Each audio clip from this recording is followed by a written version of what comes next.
WTTW.com to become a member now. Thank you.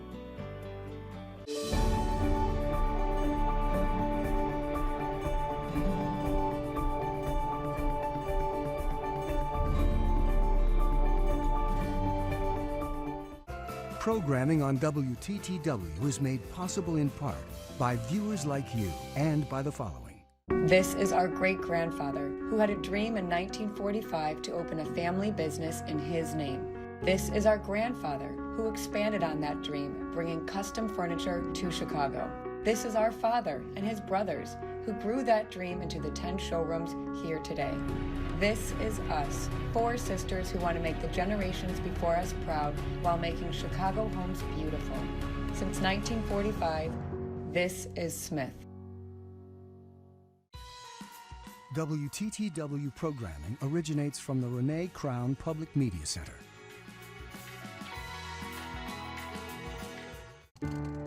It was the blue-collar Titanic. Safety was just utterly disregarded. There was no iceberg, no torpedo. Look how she's tipping. 844 bodies? People started calling him the human frog. Someone surely did something wrong, and yet somehow... Graft, corruption. It's Chicago, you know. Somebody got paid. Friday at 8:30 on WTTW. Hola, me llamo María, watching WTTW.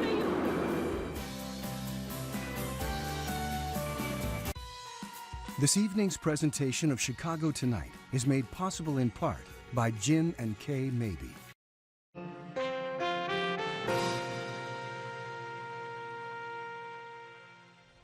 Good evening and welcome to Chicago Tonight. I'm Brandis Friedman. And I'm Paris Schutz. On the show tonight. We made just a giant step for democracy. Democrats passed a massive election bill they say is aimed at protecting voters' rights. But the GOP cries politics. We'll explain what's in the bill. You want better paying jobs? Education. A new Illinois law seeks to put black students on a level playing field when it comes to education. Right now, I could not feel lonelier. Oprah Winfrey's bombshell interview with Meghan Markle and Prince Harry opens up a larger conversation about race and identity. A so-called cancel culture controversy as 6 Dr. Seuss books are withdrawn from publication by the beloved author's literary estate. The lowest employment rate since 1988. How women in the workforce have been impacted by the pandemic. Metra and downtown landlords join forces to woo former commuters back into the city. That and more business news from Cranes. And revisiting writer James Baldwin's words as the nation once again grapples with its racial conscience. But first, some of today's top stories. Jury selection in one of the country's most watched murder trials is expected to resume tomorrow. A judge paused jury selection for the day while an appeals court decides whether former Minneapolis cop Derek Chauvin should also face a third-degree murder charge in the death of George Floyd last summer. Floyd died as Chauvin pressed his knee into the man's back while he was face down and handcuffed in the street. It touched off months of racial justice protests across the country. Chauvin is currently facing second-degree murder and manslaughter charges and has pleaded not guilty to both. Illinois public health officials announced another 1,100 coronavirus cases since yesterday, as well as 5 additional deaths. The statewide total number of cases is nearing 1.2 million, and 20,767 people have died. More Chicago public school students returned for in-person learning today as the district asks parents of high schoolers whether or not they would like to return as well. Here are a few pictures the district shared on social media as about 18,000 6th through 8th grade students were expected back in their buildings. Kindergarten through 5th graders returned last week. That's also when the district and the Chicago Teachers Union began negotiations over how to safely reopen high schools. Meanwhile, families of 9th through 12th graders are receiving surveys on whether they intend to return to in-person learning. And now to Paris for a look at how federal lawmakers are tackling voting rights. Paris. That's right, Brandis. The U.S. House passed a sweeping bill last week that would expand voting access and mandate a series of changes to the election system. Democrats say it's about protecting voters' rights, but Republicans argue it's motivated by politics. We waved flags in honor of our democracy, but this legislation is there to protect the right to vote, to remove obstacles of participation.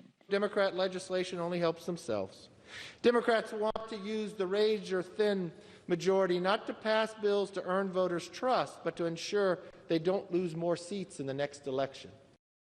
And joining us are Cameron Schulte, Government Relations Director at the Heartland Institute, and Ami Gandhi, Senior Counsel for the Chicago Lawyers Committee for Civil Rights. Welcome both of you to Chicago Tonight. So before I ask questions, let's outline some of the provisions in this bill. It enables automatic voter registration, a mandated 15-day early voting period, an end to partisan gerrymandering, and revealing the source of money for super PACs, more transparency there. Cameron Schulte, how would this bill impact voting and elections in the United States? Thank you for having me this evening. I'm glad to be here. Ami, welcome. Thank you. This bill really does put a thumb on the scales of an election, is what it does. It has public financing provisions for elections in it. It requires disclosure of sources of money. It has automatic voter registration, as you mentioned. It has redistricting provisions and mandates in there. Simply put, the federal government, this federalizes elections and takes it out of the hands of the states, where it rightly and has traditionally always been. And Ami Gandhi, we'll get more into that issue, but your read on this bill, how it impacts elections and voting in the United States, and specifically with communities of color. This bill sets some basic standards. Our election system has been and will continue to be decentralized, but this would be an important step forward in giving some basic protection to voters who have been the most disenfranchised in our elections, which unfortunately still includes Black voters and voters of color who are unfairly blocked from fully being able to participate in our election system. We saw that in 2020. Unfortunately, we still see that today as we're continuing to face unique voting challenges in these pandemic times. And so the HR1 is an absolutely important step forward to giving some basic protections that all of us eligible citizens deserve. Cameron, as this is making its way through the federal government, at the same time, the Brennan Center estimates there are 165 bills in state houses right now that would limit voting access, things like shortening early voting periods, so on and so forth. In fact, the governor of Iowa just signed a bill today, I believe, on this. How would those measures impact voting in elections? Well, I think we can all agree that the more people who vote, the more people who exercise their franchise is a good thing in our democracy. What we're seeing in the states isn't a wholesale effort to disenfranchise voters. What it is a response to governors and courts changing the rules within days and hours of an election. So what you're seeing largely in the states is some sort of some stability, some predictability in the process. Amy, your response to that, some of these moves in state houses to restrict some things like mail-in balloting and early voting? The time is ripe to improve election administration and election security. And these measures are a good step forward to try to do that. We're still a ways away from the next federal election. It's a great time to set some clear basic minimum standards for eligible voters to be able to rely on. We unfortunately are facing threats to our voting rights, even in 2021, even in Illinois. And there have been a lot of common sense solutions that leaders across the aisle have agreed on to try to improve our election system, to try to improve voters, including first-time voters, feeling comfortable with the process. That's what we need to move forward at this time, not any frivolous attempts to block eligible voters from participating, like voter ID laws or unfair restrictions on vote by mail, which still remains an absolutely necessary tool in these dangerous public health times. Cameron Schulte, back to the federal bill, HR1. It faces an uphill battle in the Senate, obviously, if it wants to get a filibuster-proof majority. Do you see 10 Republican senators supporting some of these provisions? No. Care to expand on that at all? Is there any compromise that you see that would be bipartisan? I think if this bill would need to be wholesale rewrite if it were to stand a chance in the Senate.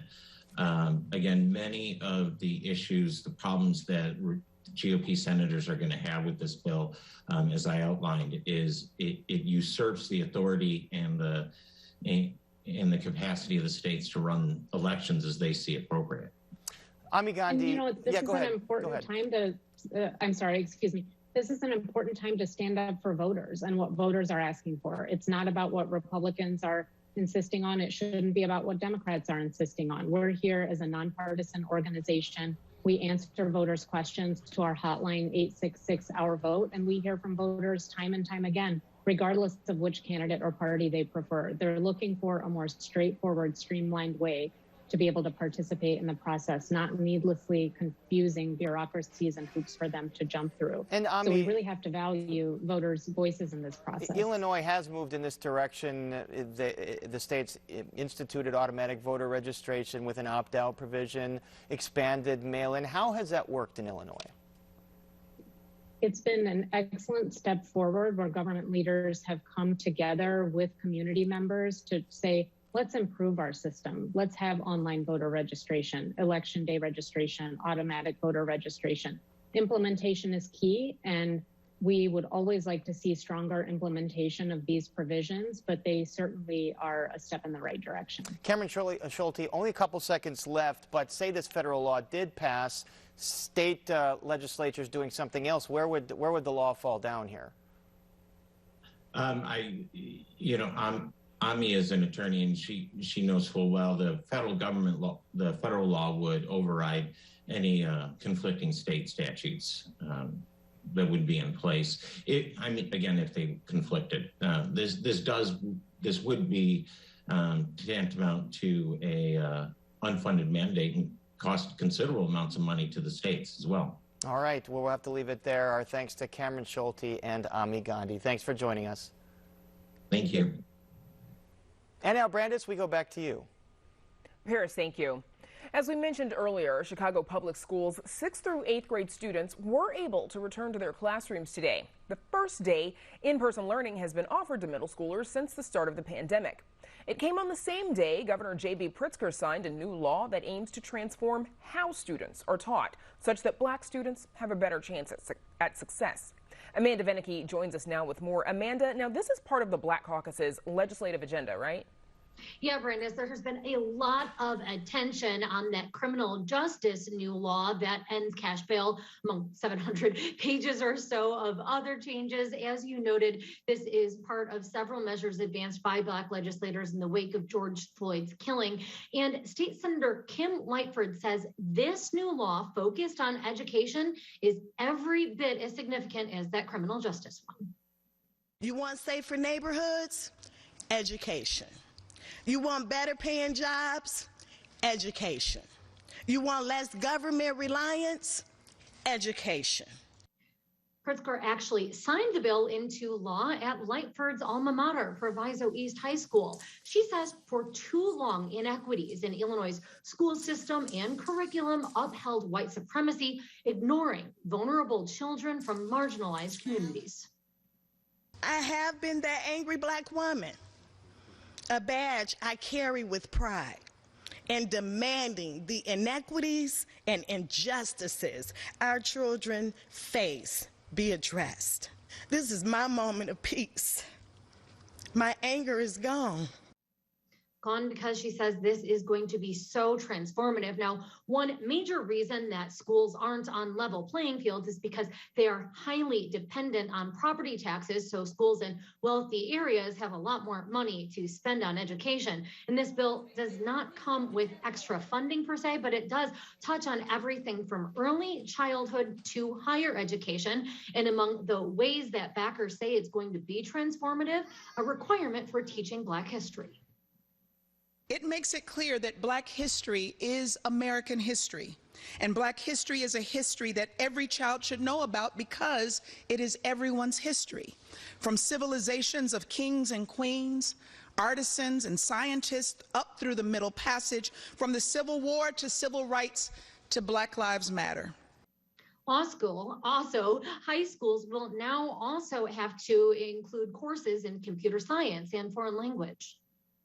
How outrageous is it that our flagship university, and it's a great school, the University of Illinois, requires courses that some of our high schools don't even provide access to? This bill addresses that. Lab sciences, 2 years now. 2 years, hands-on solving problems. 2 years, foreign languages. Meanwhile, there is plenty else going on as districts and students grapple with navigating school during a pandemic. During a hearing today, one legislator pressed the superintendent of state schools about how returning to in-classroom learning is going.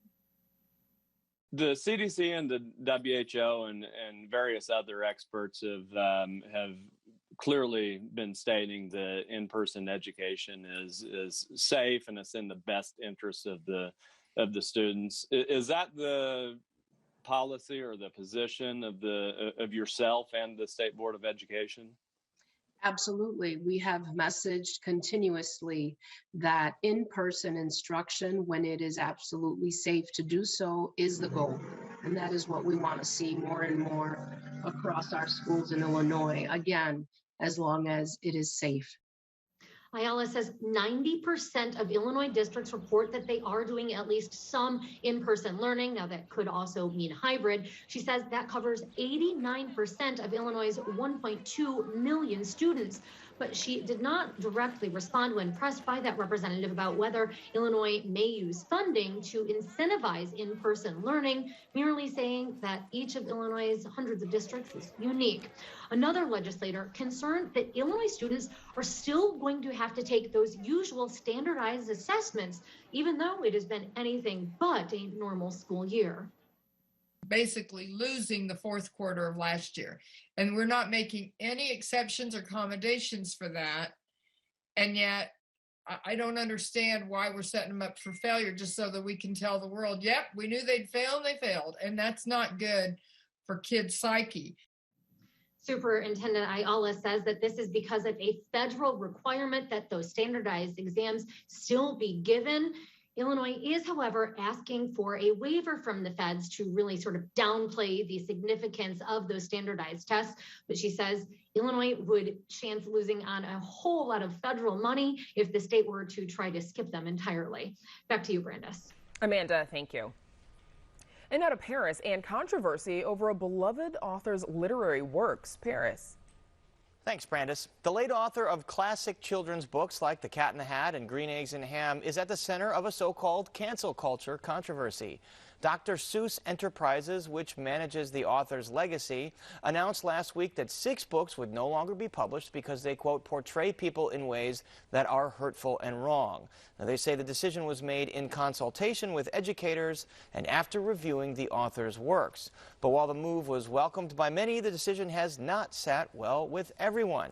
And joining us to share their take on the controversy are Samuel Karnick, Senior Fellow and Director of Publications at the Heartland Institute, and Deborah Caldwell-Stone, Director of the Chicago-based American Library Association's Office for Intellectual Freedom. Welcome both of you to Chicago Tonight.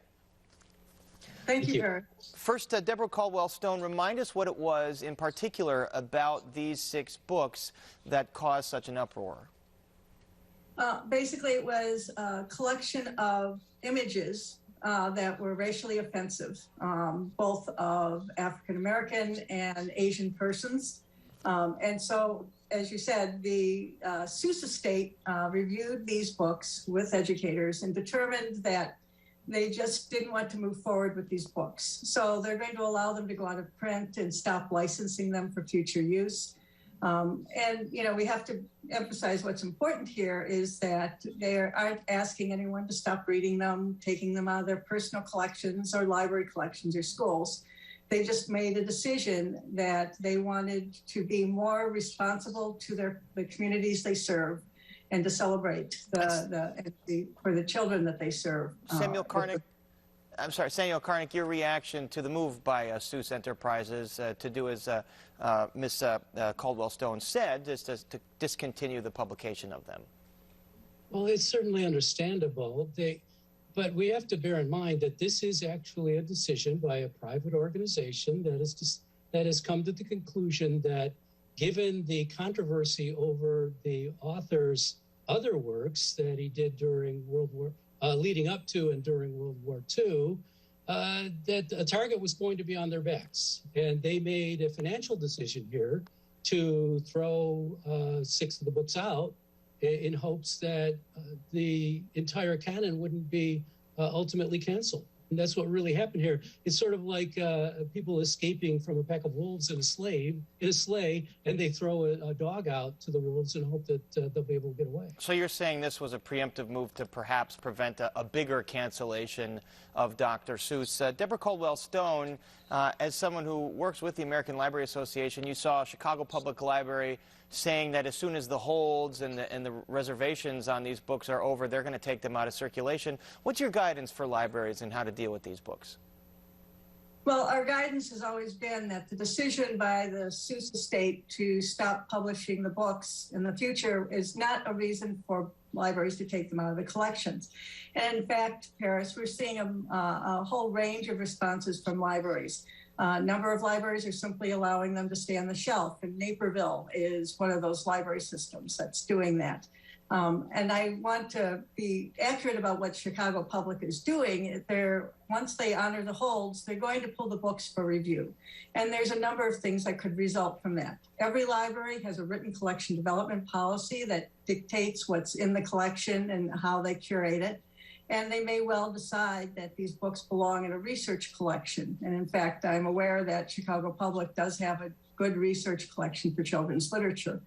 Other libraries are saying they're not going to feature or highlight these books during story time, but they will remain available for those families that do want to read them. Samuel Karnick, you know, a lot of commentators on the right are saying that this is a part of the broader, quote-unquote, cancel culture, although is that an accurate term to use here when, as you mentioned, it's a private organization, Seuss Enterprises, that made this decision? Or would it be cancel culture if libraries and other organizations decided to just do away with the book? Well, it is censorship. They're censoring it themselves, and that's perfectly legitimate. Censorship isn't always done by governments. We self-censor. Anybody who writes a book and doesn't publish it is self-censoring that book. That's perfectly a reasonable thing to do. But what's going on here, though, is that this is an outcome of our current copyright laws. The fact is that these documents should not be under copyright anyway. And the Seuss estate should have no authority over them as it is. Originally, copyright was 14 years with a 14-year renewal. And then 40 years later, it was made 28 years with a 14-year renewal. But then when Walt Disney's copyright on Mickey Mouse started to get close to being ended, we got the copyrights extended until now they're the life of the author plus 75 years. And right now we're at the point where everything is under copyright until the year through 1926. So and Mickey Mouse was 1928. So we're going to get another extension of copyright. So you're saying a bigger issue here is copyright law, and maybe not necessarily cancel culture or censorship. Deborah Caldwell-Stone, what is the best way to deal with not just Dr. Seuss books and these kinds of interpretations, but other books obviously have problems because of the historical context they were written in. You can think about Huckleberry Finn or even Shakespeare's The Merchant of Venice. What do libraries do about that?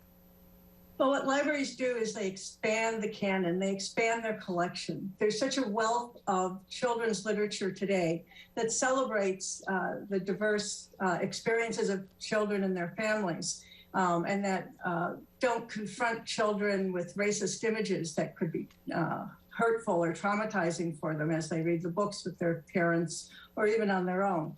So libraries are really devoted to expanding their collections to include these books that celebrate the diverse experience of African American children, Asian children, children of all experiences. And frankly, you know, elevating these voices. For too long, we have centered the white experience with our children's literature, and it's incumbent upon us as in institutions that serve the needs of the community to elevate the voices of these of diverse communities and make sure that they're reflected in the collections that they find in our libraries. And Samuel Karnick, we only have a few seconds left, but do you believe, is there some benefit to keeping books like these Dr. Seuss books around so kids are exposed to perhaps what folks thought at the time, whether right or wrong?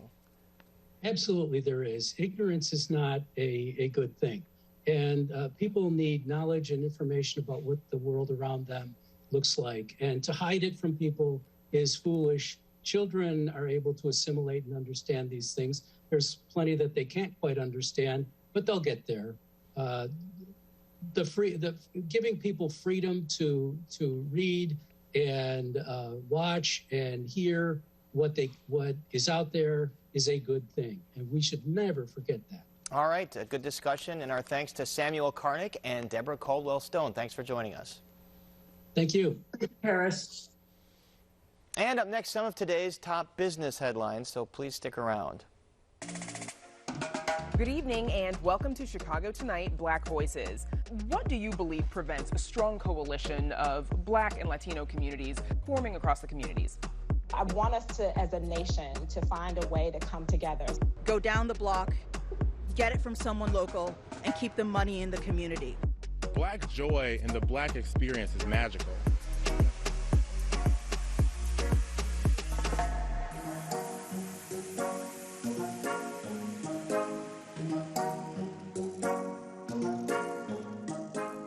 Moderna partners with a local company to produce up to 90 million doses of the COVID-19 vaccine in the U.S.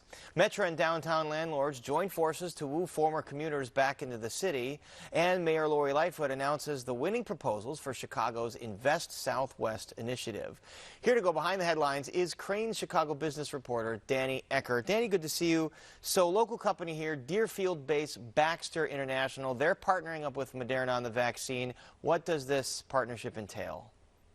Yeah, well, it's basically all about trying to speed up vaccine distribution and production. Baxter is obviously well known as a medical products company. They're going to be filling vials of Moderna's vaccine and supplying packaging for as many as 90 million doses in the U.S. this year. Moderna had a deal with the U.S. government to provide 300 million doses of its vaccine this year, and it said it was trying to actually fulfill that by July. So this helps hopefully for them meet that goal. And it's a win, obviously, for one of the Chicago area's most prominent life sciences companies in the vaccine rollout. Certainly playing a role here in the infrastructure of all this. All right, let's move on to Metra. It's joining forces with the Building Owners and Managers Association of Chicago to bring commuters back into the city for work. How's that going? Well, it's slow so far, but they have these two groups. It's kind of an interesting partnership. They have a shared goal here, which is, between public transportation and office building owners, especially. Landlords want workers back in their buildings, and they need everyone to feel good about public transportation to do that. And then, meantime, Metra needs riders again, and they're battling the work from home movement. So Metra and BOMA are going to hold a little summit this week, try to get a lot of experts saying, hey, it's safe.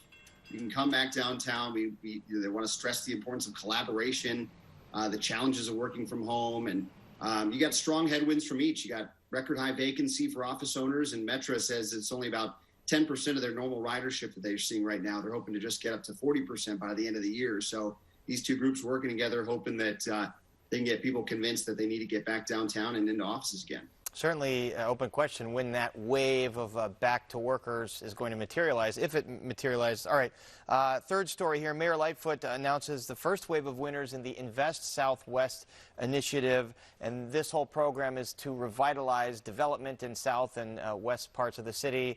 Who were the winners and what are their projects? Right. So the first wave, and they're doing these in waves. This is the first three that they announced that they're hoping they're going to break ground by the end of the year if they can get approvals and financing lined up. The biggest one of the three that was announced today was in Austin. It's the former Laramie Bank building, which is a landmark. There's a group that plans to turn it into several new uses, including a blues museum. as well as a mixed income apartment building next door.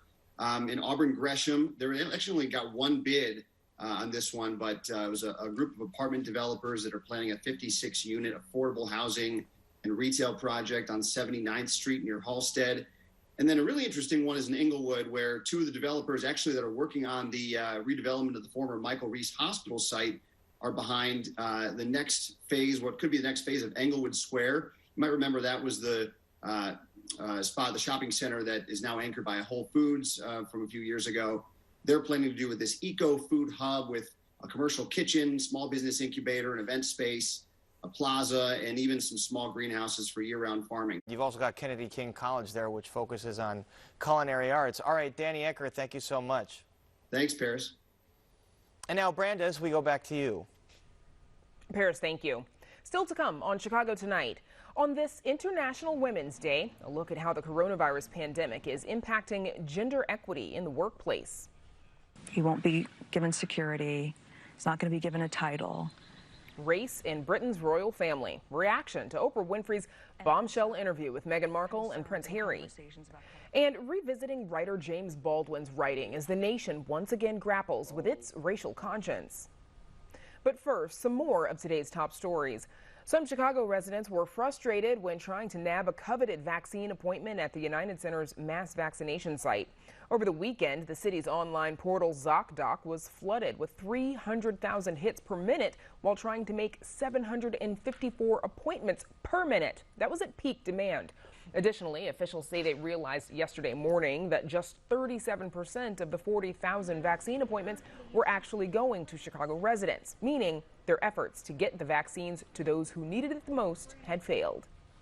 We wanted to also make sure that a United Center on the west side actually was being utilized by people in the city of Chicago who also look like the surrounding area.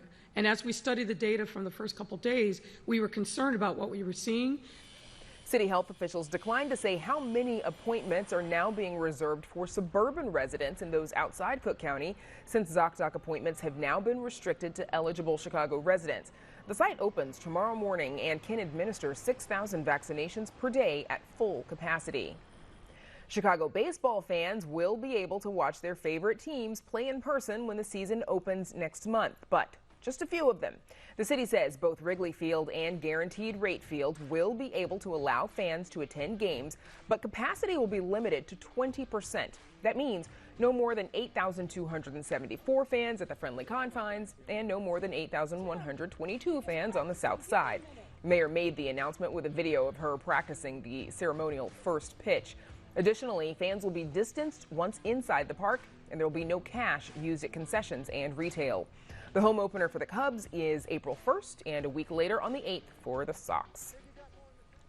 Oprah Winfrey's bombshell interview with Prince Harry and Meghan Markle last night covered many issues, but one in particular has sparked outrage over the alleged treatment by the royal family and the tabloids.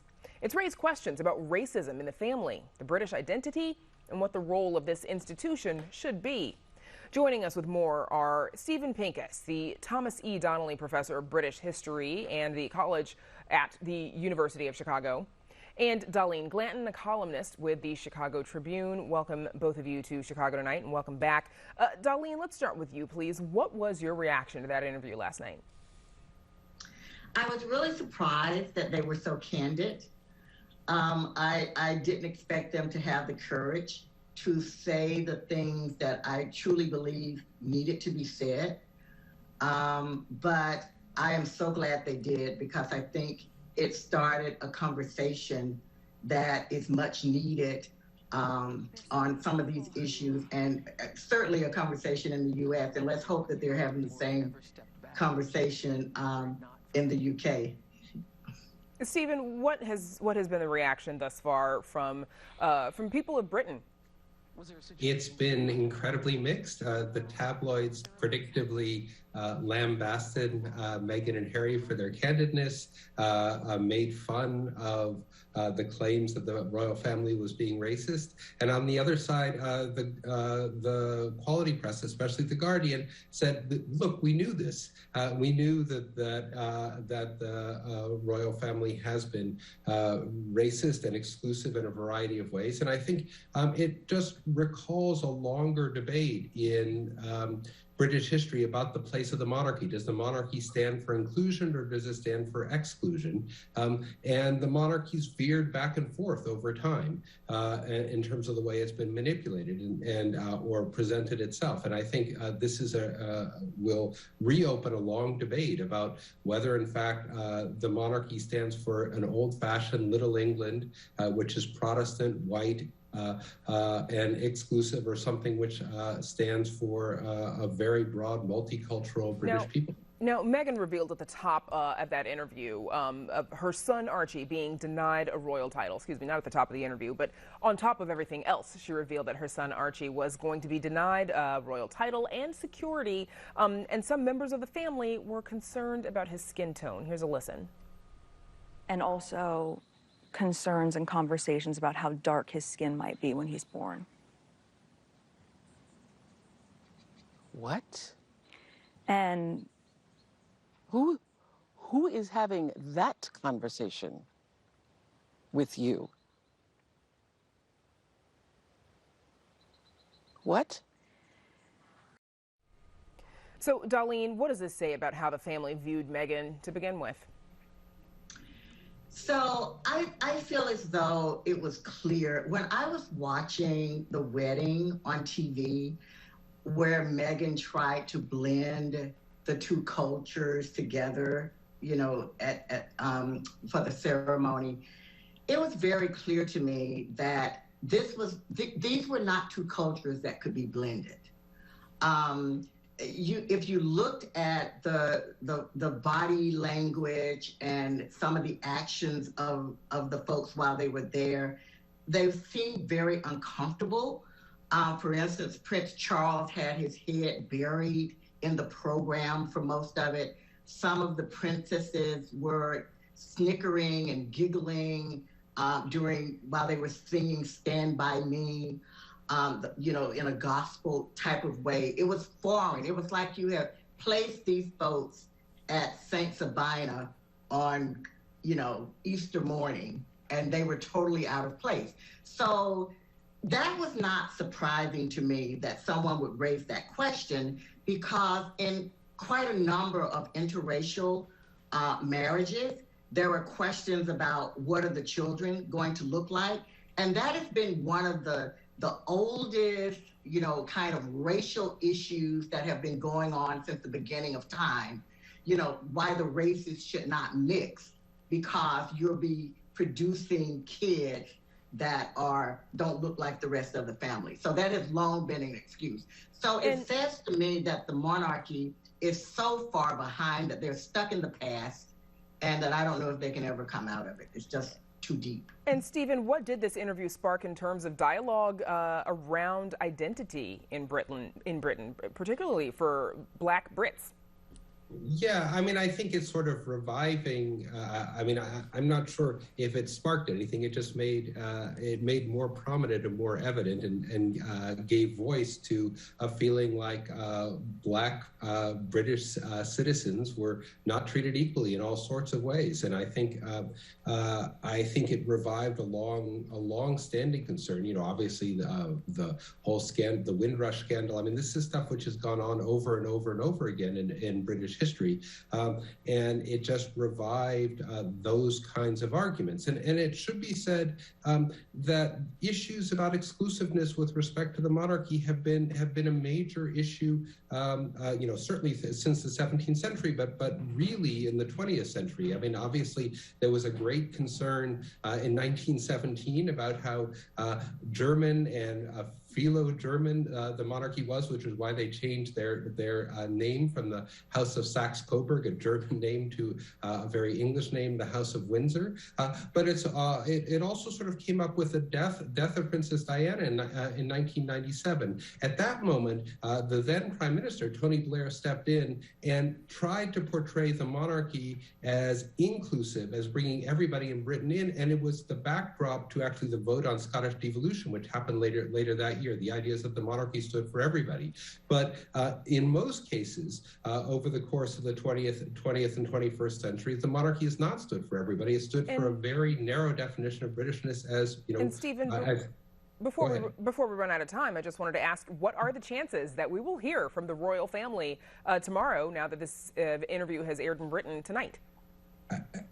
My own view is that they're going to try to stay out of it as much as they possibly can, have other people speak for them. I mean, it was interesting today that the Prime Minister ducked the question. I suspect he won't be able to do that tomorrow. But I do think this is going to be another huge scandal for the monarchy, and I think it's going to revive calls for the Republic, for creating a Republic just like the death of Princess Diana. Maybe we don't hear from the royal family on this tomorrow, but the rest of us will probably still be talking about it, but we'll leave it there for now. Stephen Pincus and Darlene Glanton, thank you for joining us.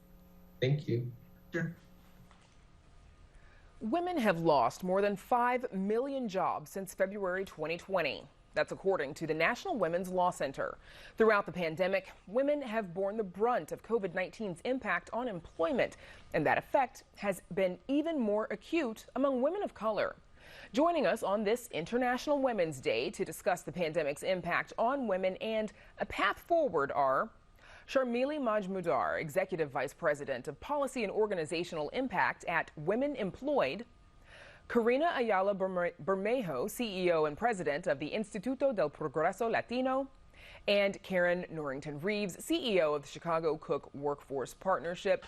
Happy International Women's Day. Thanks to the three of you for joining us. Sharmili, let's start with you, please. So according to the National Women's Law Center, women's labor force participation rate has not been this low since 1988. We've heard about the She Session. How has the pandemic impacted women in the workforce? It's been devastating. I think some key reasons for that have been the high unemployment rates that are driven by occupational segregation. That is that women, and particularly women of color, are overrepresented in sectors that have been hardest hit by the pandemic. And then in addition to that, the fact that women are overwhelmingly responsible for care. So for taking care of children, family members, elderly.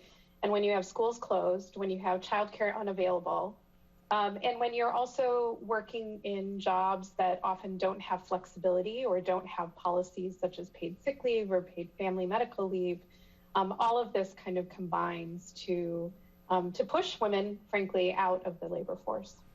Now, this impact has been especially felt among women of color. In February, almost 9% of black women 20 and over were unemployed. That's compared to 8.5% for Latinas, while the unemployment rate among white men was 5.3%. Karen, how has the coronavirus impacted women of color in the workforce in particular? So much like Sharmili said, the fact that we're overrepresented in particularly the service industry and as caregivers has really been devastating, because when you look at the industries that were hardest hit by the pandemic, first was hospitality and retail and tourism. And so these service-oriented positions. And so, you know, the real impact to us has been not only the inability to continue working, but then also the need to support families. The other issue is around the caregiving. And so, you know, it's often said that women are pulled out of the workforce, pulled out of the labor force because we have to go and care for others, whether it's children or parents or extended family members. And so the coronavirus, the impact upon the economy has really just hit us twice as hard as it's hit anyone else throughout the nation. Karina, what have you seen among the Latino community members that you work with, particularly here in Chicago? Well, we know that our zip codes have been hardest hit by COVID. And what we've seen is what the ladies here have shouted out. It's that our community suffered even before the pandemic. So when you put on top of that COVID and concerns for COVID, so the Latino community was never afforded the luxury to work from home, right? You have women of color who are at the front lines, whether it's hospitality, whether it's retail, whether it's healthcare. So carrying on that burden of not only being frontline workers and never having the luxury of working from home and needing to go in, you also then carry that burden of taking that back home with you, right? So we are going into our homes with multi-generational homes, multiple in a family environment, and increasing the risk of COVID. So what we've seen almost immediately was a 30% loss of income, loss of job, 60% drop in income, and 30% increase of mental illness. And it's only become more apparent now. And in the Latino community, that's huge. To be able to say that I have anxiety, I have depression, is a stigma, but it's something that folks are coming forward with. So it's a reality that we're facing with, and it's beyond economics. It's one that is turning into a mental health crisis. Karen Norrington-Reeves, what barriers to remaining in the workforce do women face that are particularly unique to them? And what are some of the ripple effects of women being counted out of the labor force so much?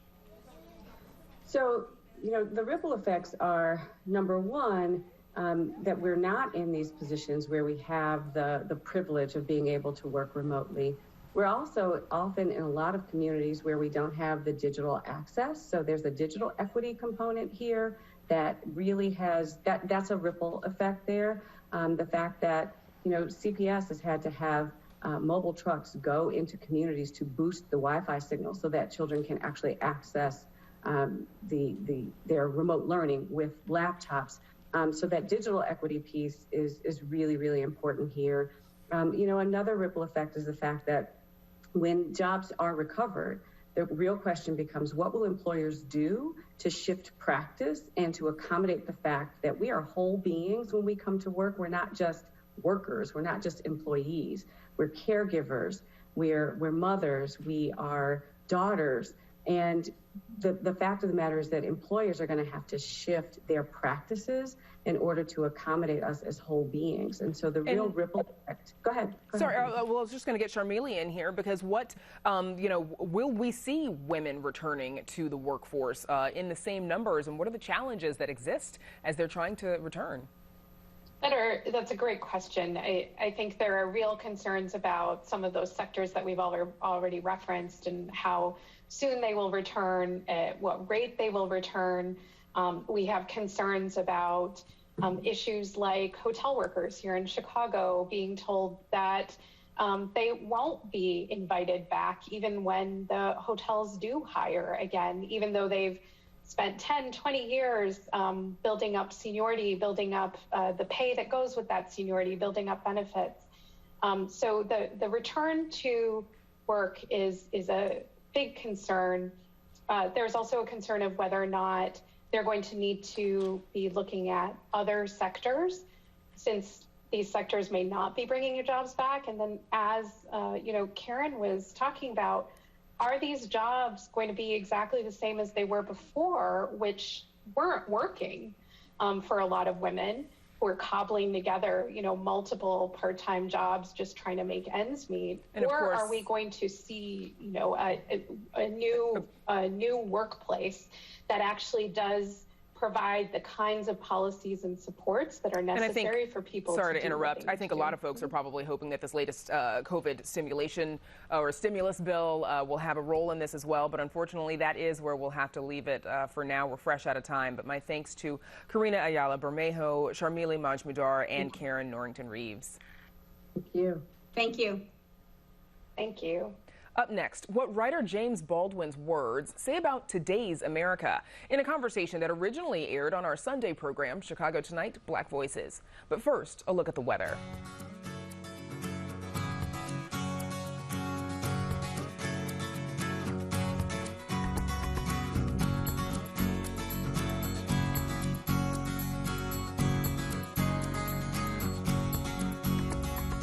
People, the events of the last 4 years have felt like the result of a failure by the U.S. to act upon the lessons of its past.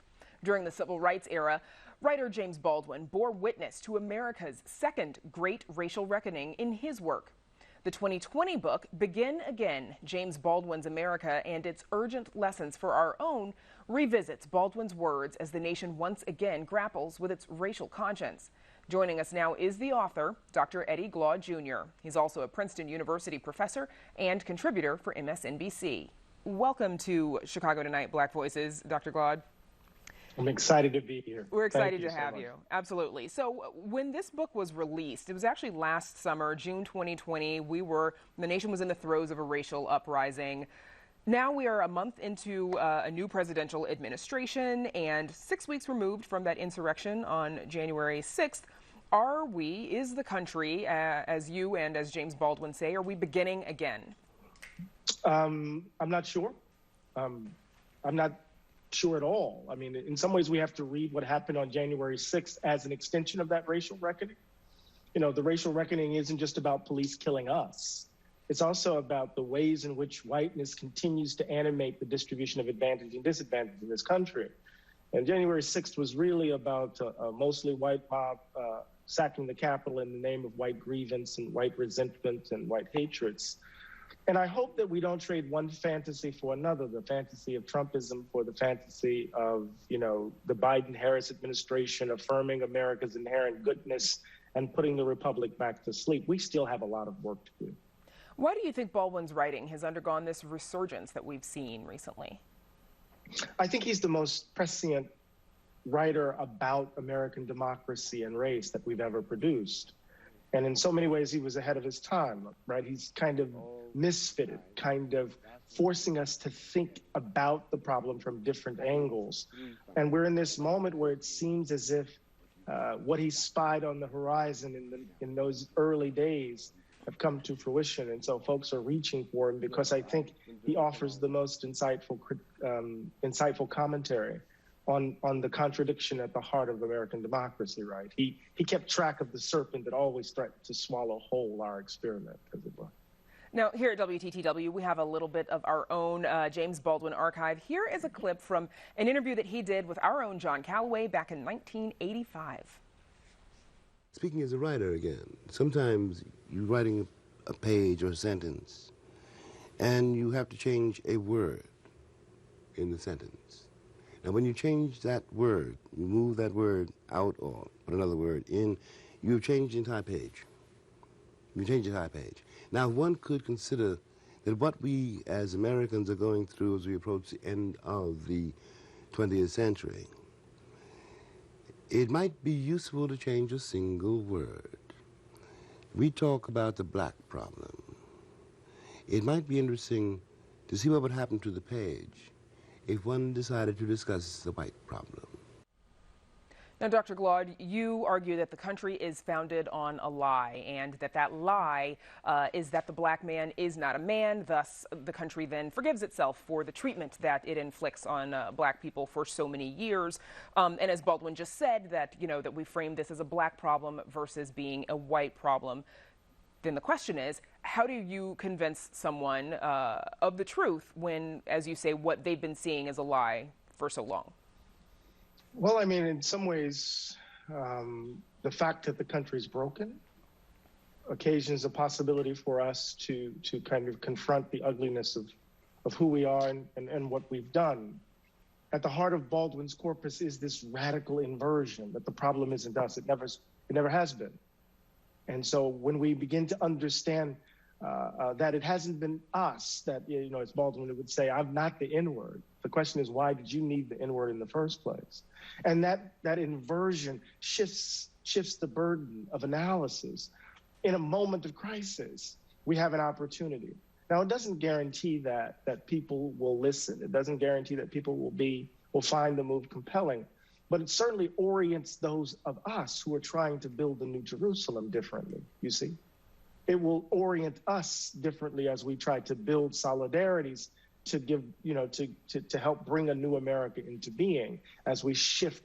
Oh, I love that formulation, as we change the word, That's wonderfully put. Of course it is. In you're talking about this book, I know that you refer to James Baldwin. The rest of us call him James Baldwin because he's James Baldwin. You call him Jimmy. Why do you call him Jimmy? I've been walking with Baldwin for, Jimmy for 30 years. And it's an intimate kind of relationship for me, teaching me how to manage my rage, how to confront my own vulnerabilities, urging me as I was trying to write this book to not imitate him, but to trust my own voice, to understand what it means to be a witness. So affectionately call him Jimmy because there's this intimacy that I have with his body of work. And so it's an announcement in some ways, Brandis, of what he means to me. Absolutely. So you've cautioned against teaching Black history in a manner that sanitizes historic figures like Martin Luther King into this, sort of safe, heroic reduction of who he was versus what the fight was actually like for him. Do you think this allows people to sanitize the history of racist and racism in a similar way? Sure. Dr. King is, his bones have been picked clean. And oftentimes he's invoked in our politics as a kind of rearguard action to contain radical imagination, to arrest demands for substantive change. Think about how Dr. King's voice is used in the context of our debates around policing in this moment. So absolutely, there is a sense in which in our moment there has been an effort to narrow the range of what constitutes legitimate forms of Black politics. And Dr. King is often invoked as the principal representative of what is legitimate forms. And what's so ironic about it, and insidious actually, is that it is a caricature of Dr. King's life, of his witness. It's almost as if we freeze him in 1963, and then we murder him over and over again every holiday by locking him into 1963, you see. So absolutely, absolutely. In the few seconds we've got left, Dr. Glaude, what would Baldwin say about the state of racial equality today? I wouldn't dare try to anticipate Brother Jimmy's words, but I know what I've learned from him. And what he would say is that what we have to do is tell the truth about where we are, and where we are is where we've always been, and that is that America needs to grow up, finally, and face its ghosts. Okay. Our thanks to Dr. Eddie Glaude. Thank you so much for joining us. Thank you for having me. I appreciate you. Again, the book is called Begin Again, James Baldwin's America and Its Urgent Lessons for Our Own. And you can read an excerpt on our website. We're back to wrap things up right after this. Don't ever miss Chicago Tonight. Subscribe to our podcast. Get a daily download of our show delivered to your desktop or mobile device. Go to WTTW.com/Chicago Tonight podcast and subscribe. And that's our show for this Monday night. Don't forget to stay connected with us by signing up for our daily briefing. And you can get Chicago Tonight streamed on Facebook, YouTube, and our website, WTTW.com/news. You can also get the show via podcast and the PBS video app. And please join us tomorrow night live at 7.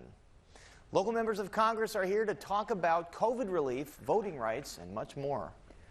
Plus, a bill that could put an end to the controversial payday loan industry in Illinois. Now, for all of us here at Chicago Tonight, I'm Brandis Friedman. And I'm Paris Schutz. Thank you so much for watching. Stay healthy and safe. Good night.